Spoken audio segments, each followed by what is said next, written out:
요즘 대부분의 사람들이 SNS를 하나 정도는 합니다. 대표적인 SNS는 페이스북이나 인스타그램입니다. 그러나 SNS가 시간 낭비 서비스라는 말도 있고 SNS를 많이 하는 경우 정신 건강이 좋지 않다는 연구 결과들도 발표되고 있습니다. 어떤 SNS가 정신 건강에 가장 해로운지에 대해 청소년들은 인스타그램이 정신 건강에 가장 해롭다고 대답했다고 합니다. 그렇다면 SNS에 중독되었을 때 일반적으로 나타나는 증상들에는 어떤 것들이 있을까요? 청소년을 대상으로 한 설문에 따르면 청소년의 50%가 SNS와 휴대폰에 중독되어 있습니다. 또한 자녀를 두고 있는 부모들의 경우 약 70%의 부모들이 자녀가 휴대폰을 너무 많이 쓰고 있다고 생각합니다.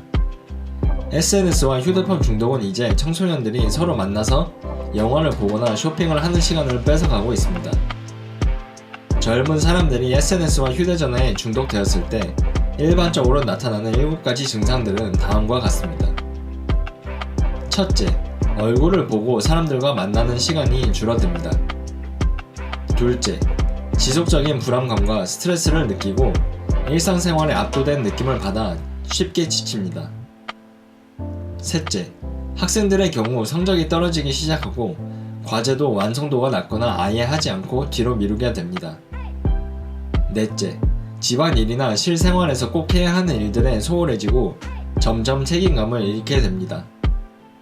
다섯 번째, 사람을 만나도 불편감을 느끼거나 앞에 앉아있는 사람에 반응하지 않습니다. 여섯 번째, 퍼빙을 합니다. 여기서 퍼빙이란 전화기를 의미하는 폰과 냉대, 무시를 뜻하는 스너빙이 합성된 단어로 다른 사람들과 같은 공간에 있어도 사람들과 얘기하지 않고 핸드폰을 들여다보고 있는 것을 뜻합니다.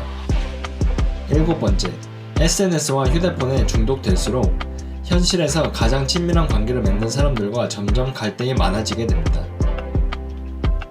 최근에 SNS와 휴대폰 중독으로 인해 인공성숙이라는 단어가 나오게 되었는데요. 이것은 아직 제대로 성숙하지 못한 아이들이나 청소년이 SNS와 휴대폰으로 많은 것을 접하게 되면서 겉으로 보기에는 어른 같아 보이지만 실제로 정신적인 상태는 아직 어린 것을 의미하는 것입니다.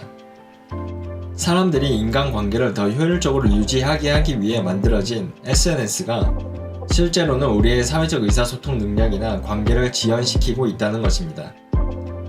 즉 IQ는 높지만 EQ는 낮을 수 있습니다. 우리가 진정으로 건강한 인간관계를 유지해 나가고 행복한 삶을 살고 싶다면 의식적으로 핸드폰이나 SNS를 멀리할 필요가 있습니다. 실제로 한 연구에서 사람들을 핸드폰과 분리시켰을 때 처음에는 사람들에게 마약 중독자처럼 금단 증상이 나타나고 안절부절하는 모습이 나타났다고 합니다. 그러나 하루만 지나도 사람들은 그런 스트레스를 덜 받기 시작했고 오히려 자유를 느꼈다고 합니다. 도움이 되셨다면 구독과 좋아요 눌러주세요. 다음에도 도움이 되는 영상을 만들겠습니다.